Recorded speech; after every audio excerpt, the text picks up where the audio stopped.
ఒక్కో వ్యక్తికి 90 లక్షల రూపాయల నగదు కావాలా లేక యుద్ధం కావాలా? గ్రీన్లాండ్ విషయంలో డొనాల్డ్ ట్రంప్ ఇచ్చిన ఈ అల్టిమేటం ఇప్పుడు ప్రపంచాన్నే వణికిస్తోంది.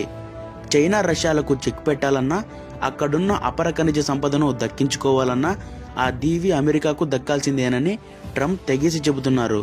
మర్యాదగా ఇస్తారా లేక బలవంతంగా లాక్కోమంటారా అంటూ 2026 ఆరంభంలోనే ఆయన ఒక సంచలన ప్రకటన చేశారు. అసలు దీని వెనుక ఉన్న మాస్టర్ ప్లాన్ ఏంటి? అమెరికా పంతం నెగ్గుతుందా లేక డెన్మార్క్ ఎదురుదాడికి దిగుతుందా? ఈ వివరాలన్నీ ఈ వీడియోలో చూద్దాం. స్కిప్ చేయకుండా చివరి వరకు చూడండి. గ్రీన్లాండ్ను అమెరికాలో విలీనం చేసే అంశంపై 2026 ప్రారంభంలో అధ్యక్షుడు డొనాల్డ్ ట్రంప్ సంచలన వ్యాఖ్యలు చేశారు. ఆ ప్రాంతాన్ని ఎలాగైనా దక్కించుకుంటామని, ఇందుకోసం సులభమైన లేదా కఠినమైన మార్గాలను ఎంచుకుంటామని ఆయన హెచ్చరించారు. గ్రీన్లాండ్ను స్వాధీనం చేసుకునేందుకు ఉన్న అవకాశాలపై Trump joint special operations command అధికారులతో చర్చలు జరిపినట్లు సమాచారం. గ్రీన్లాండ్పై పట్టు సాధించేందుకు అవసరమైన ప్రణాళికలు సిద్ధం చేయాలని ఆయన ఆదేశించినట్లు వార్తలు వస్తున్నాయి. అయితే అమెరికా సైనిక ఉన్నతాధికారులు మాత్రం ఈ నిర్ణయాన్ని వ్యతిరేకిస్తున్నట్లు తెలుస్తోంది. ఇది అంతర్జాతీయ చట్టాల ఉల్లంఘన అవుతుందని, నాటో మిత్రదేశమైన డెన్మార్క్తో సంబంధాలు తెగిపోతాయని వారు హెచ్చరిస్తున్నారు. డెన్మార్క్ ప్రభుత్వం గ్రీన్లాండ్ని విక్రయించే ప్రసక్తే లేదని తేల్చి చెప్పడంతో ట్రంప్ సరికొత్త ఎత్తుగడ వేశారు. గ్రీన్లాండ్ పౌరులను ప్రలోభపెట్టేలా ఒక్కో వ్యక్తికి $10,000 నుంచి $1,00,000 వరకు నగదు చెల్లించి వారిని అమెరికాలో విలీనానికి ఒప్పించేలా ప్రణాళికలు రూపొందిస్తున్నట్లు నివేదికలు చెబుతున్నాయి. గ్రీన్లాండ్లో సుమారు 57,000 మంది పౌరులు ఉన్నారు. వీరందరి మద్దతు కూడగట్టడం ద్వారా డెన్మార్క్ నుంచి దానిని వేరు చేయాలన్నదే ట్రంప్ వ్యూహంగా కనిపిస్తోంది. ఈ బెదిరింపులు, ఆఫర్లపై గ్రీన్లాండ్ పార్లమెంటు తీవ్రంగా స్పందించింది. ప్రధాని జెన్స్ ఫ్రెడరిక్ నిల్సన్తో పాటు 5 రాజకీయ పార్టీల నేతలు ఉమ్మడి ప్రకటన విడుదల చేశారు. మాకు అమెరికాలో భాగం కావాలని లేదు, మేము అమెరికన్లం కావాలని అనుకోవట్లేదు, డానిష్ పౌరులుగా ఉండాలని కూడా అస్సలు అనుకోవట్లేదు, మేము గ్రీన్లాండ్ వాసులుగానే ఉండాలనుకుంటున్నాం, మా దేశ భవిష్యత్తును మేమే నిర్ణయించుకుంటాం అని వారు స్పష్టం చేశారు. అసలు ట్రంప్కు గ్రీన్లాండ్ ఎందుకు కావాలో ఇప్పుడు చూద్దాం. ట్రంప్ ఈ ద్వీపంపై కన్నేయడానికి ప్రధానంగా 2 కారణాలు ఉన్నాయి. ఆర్కిటిక్ ప్రాంతంలో రష్యా, చైనాల ప్రభావం పెరగకుండా అడ్డుకోవడానికి గ్రీన్లాండ్ అమెరికాకు అత్యంత కీలకం. అక్కడ ఇప్పటికే అమెరికాకు చెందిన P2PIK స్పేస్ బేస్ ఉంది. గ్రీన్లాండ్లో అపారమైన రేర్ ఎర్త్ మినరల్స్ నిల్వలు ఉన్నాయి. ఎలక్ట్రానిక్, రక్షణ రంగాల్లో వాడే ఈ ఖనిజాలపై చైనాకు ఉన్న ఆధిపత్యాన్ని దెబ్బతీయడానికి గ్రీన్లాండ్ నిల్వలను సొంతం చేసుకోవాలని ట్రంప్ భావిస్తున్నారు. ఈ నేపథ్యంలో డెన్మార్క్ స్పందించింది. గ్రీన్లాండ్పై అమెరికా దాడి జరిగితే డెన్మార్క్ తనను తాను రక్షించుకోవాల్సి ఉంటుందని డెన్మార్క్ పార్లమెంటు సభ్యుడు, రక్షణ కమిటీ చైర్పర్సన్ అయిన రాస్మస్ జార్లోవ్ తెలిపారు. డానిష్ సైన్యం అమెరికాను ఆపలేకపోయినా దాడి ఆమోదయోగ్యం కాదని ఆయన అంగీకరించారు. ఇది 2 నాటో దేశాల మధ్య వినాశకర స్థితికి దారి తీస్తుందన్నారు. అయితే గ్రీన్లాండ్పై అమెరికా సైనిక దాడి ఖచ్చితంగా నాటోకి ముగింపు అవుతుంది అన్నారు. ఎందుకంటే అప్పుడు డెన్మార్క్ నాటో రాజ్యాంగంలోని ఆర్టికల్ 5ను అమలు చేయాల్సి ఉంటుందన్నారు. దీని ప్రకారం గ్రీన్లాండ్పై దాడి జరిగితే అమెరికన్లతో సహా ఇతర నాటో దేశాలు తమకు సాయం చేయాల్సి ఉంటుందని ఆయన తెలిపారు. అయితే అమెరికన్లు దానిని వీటో చేస్తారని, ఆపై నాటో రద్దవుతుందని కూడా తెలిపారు. ఇదే క్రమంలో గ్రీన్లాండ్ను ఆక్రమించేందుకు చేస్తున్న ప్రయత్నాలకు డెన్మార్క్ గట్టి షాక్ ఇచ్చింది. తమ భూభాగాన్ని ఎవరైనా ఆక్రమించేందుకు ప్రయత్నిస్తే ముందు కాల్ చేసి ఆ తర్వాత చర్చలు జరుపుతామని అమెరికాను హెచ్చరించింది. ఈ మేరకు కోల్డ్ వార్ సమయంలో జర్మనీ నియంత అడాల్ఫ్ హిట్లర్కు వ్యతిరేకంగా ఇచ్చిన ఆదేశాల నిబంధనను తిరిగి తెరపైకి తెస్తూ తమ సైనికులకు కూడా కీలక ఆదేశాలు ఇచ్చింది. డెన్మార్క్ భూభాగంపై ఎవరైనా దాడి చేస్తే సైనికులు వెంటనే పోరాటం ప్రారంభించి తమ కమాండర్ల ఆదేశాల కోసం వేచి ఉండకుండా కాల్పులు జరుపుతామని డెన్మార్క్ రక్షణ మంత్రిత్వ శాఖ తెలిపింది.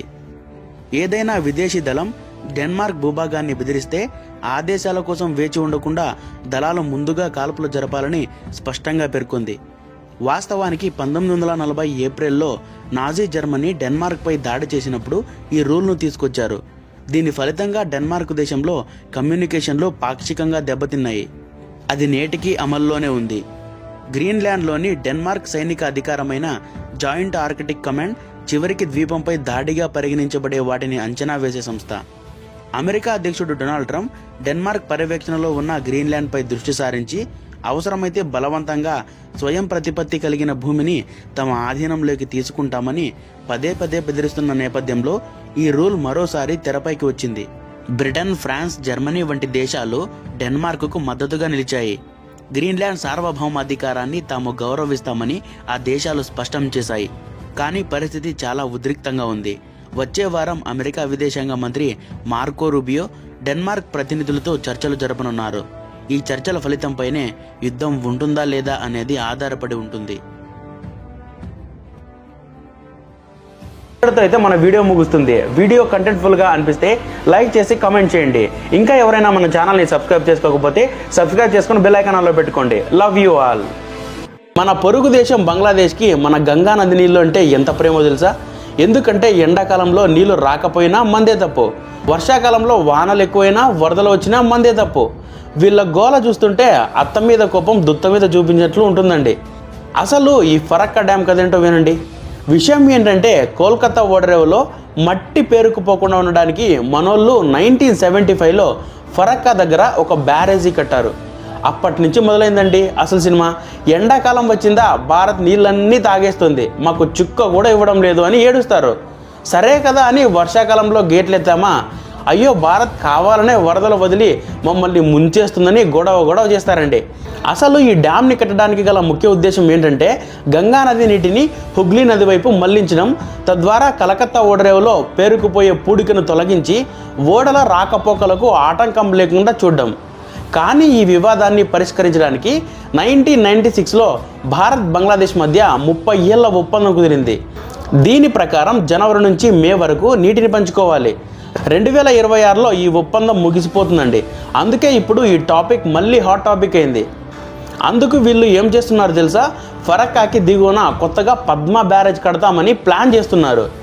కానీ ఇక్కడ ఒక చిన్న లాజిక్ మర్చిపోయారు. అసలు ఫరక్కా డ్యామ్ ఏ నది మీద ఉంది? మన గంగా నది మీదనే కదా. గంగా నది మన దేశం నుంచి ప్రవహించి బంగ్లాదేశ్లోకి వెళ్తేనే దాన్ని అక్కడ పద్మాగా అంటారు. అంటే బావిలో నీళ్లు ఉంటేనే కదా ఆ గిన్నెలోకి వచ్చేది. కానీ బంగ్లాదేశ్ వాటర్ డెవలప్మెంట్ బోర్డు సుమారు 50,443 కోట్లతో పద్మ బ్యారేజీ ప్రాజెక్టును చేపట్టింది. ఇంకొక పక్కేమో ఈ 30 ఏళ్ల ఒప్పందం ఈ సంవత్సరంలోనే ముగుస్తుంది. ఈ మధ్య వాళ్ళకి మనకి గొడవల కారణంగా ఈ ఒప్పందాన్ని పునరుద్ధరించడానికి మనమైతే ఇంట్రెస్ట్ చూపించలేదండి. చూద్దాం ఏమవుతుందో.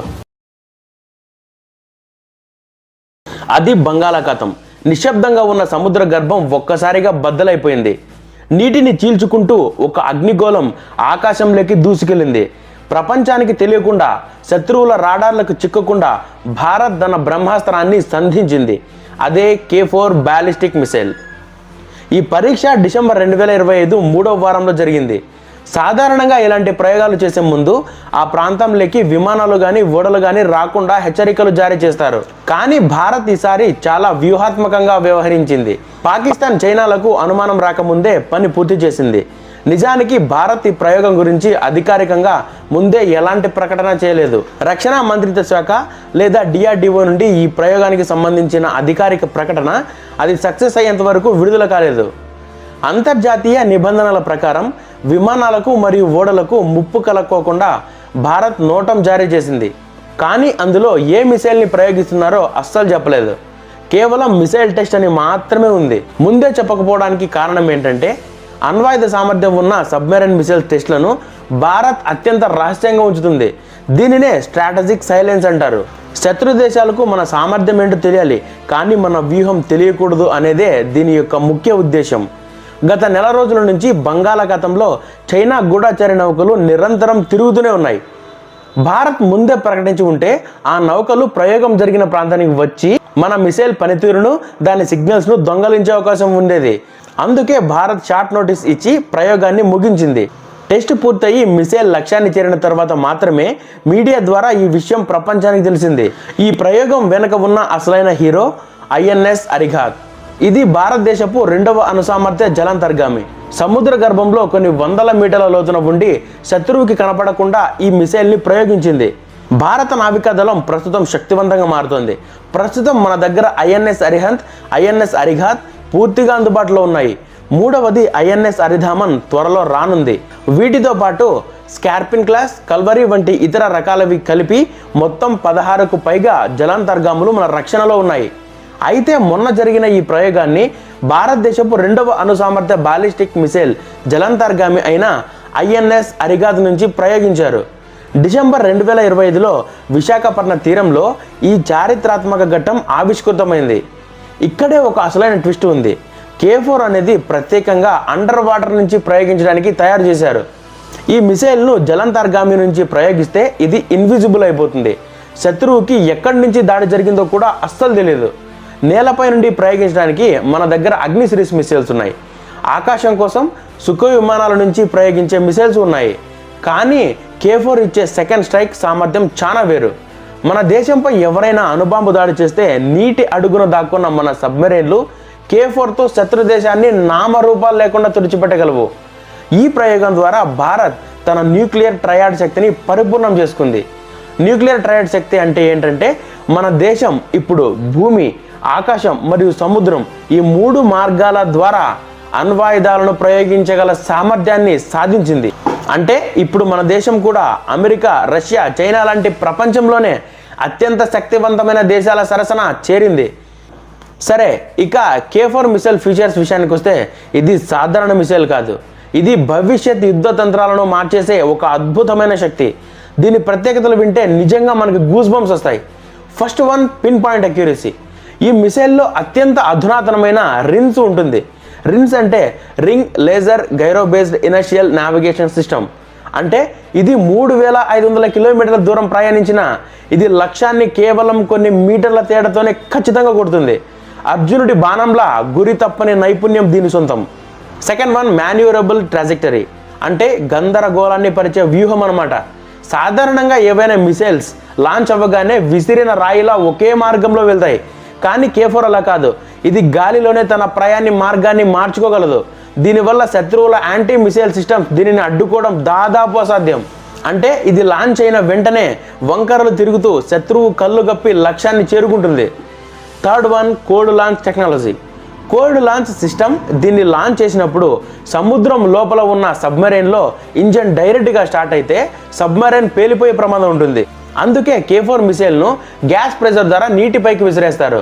ఎప్పుడైతే గ్యాస్ ప్రెజర్ ద్వారా ఈ మిసైల్ సముద్రం బయటికి వచ్చిన తర్వాతే దాని రాకెట్ ఇంజన్ మండుతుంది. దీనివల్ల సబ్మెరైన్కు ఎలాంటి హాని జరగదు. Fourth one, nuclear warheads. అంటే భారీ పేలోడ్ సామర్థ్యం అన్నమాట. ఇది సుమారు 2 నుంచి 2.5 టన్నుల బరువున్న అణ్వాయుధాలను మోసుకెళ్లగలదు. అంటే ఒకేసారి ఒక పెద్ద నగరాన్ని తుడిచిపెట్టేంత శక్తి దీనికి ఉంటుంది. దీని రేంజ్ ఏంటంటే సుమారు 3500 కిలోమీటర్లు. అంటే బంగాళాఖాతంలో నుంచి ఈ మిసైల్ని ప్రయోగిస్తే పాకిస్తాన్ మొత్తం మరియు చైనాలోని అత్యధిక ప్రాంతాలను ఇది సులభంగా ఛేదించగలదు. గతంలో మనకున్న K-15 సాగరిక మిసైల్ కేవలం 750 కిలోమీటర్లు మాత్రమే. దానితో పోలిస్తే ఈ K4 పరిధి సుమారు 5 రెట్లు ఎక్కువ. ఈ పరిధి వల్ల మన సబ్మెరైన్ శత్రువుల తీరానికి దగ్గరగా వెళ్లాల్సిన అవసరం లేదు. మన స్వంత సముద్ర తీరాలకు దగ్గరగా ఉంటూనే శత్రువుల గుండెల్లో వణుకు పుట్టించవచ్చు. ప్రస్తుతం 3500 కిలోమీటర్ల సామర్థ్యంతో ఉన్న భారత్ భవిష్యత్తులో 5000 కిలోమీటర్ల రేంజ్ ఉండే K5 మరియు 6000 కిలోమీటర్ల పైచిలుకు రేంజ్ ఉండే K6 మిసైల్స్ను అభివృద్ధి చేసే పనిలో ఉంది. ప్రపంచంలో ఈ ట్రయాడ్ శక్తి ఉన్న దేశాలు చాలా తక్కువ. భారత్ ఈ శక్తిని సాధించడం వెనుక గొప్పతనం ఏంటంటే మనం నో ఫస్ట్ యూజ్ పాలసీని పాటిస్తాం. అంటే మనం ఎవరి మీద ముందుగా దాడి చేయం. కానీ ఎవరైనా మన జోలికి వస్తే భూమి మీద నుండో ఆకాశం నుండో కాకపోయినా కనీసం సముద్రం అడుగు నుండి అయినా సరే వారిని వదిలిపెట్టాం అని చెప్పడమే ఈ న్యూక్లియర్ ట్రయాడ్ యొక్క ఉద్దేశం.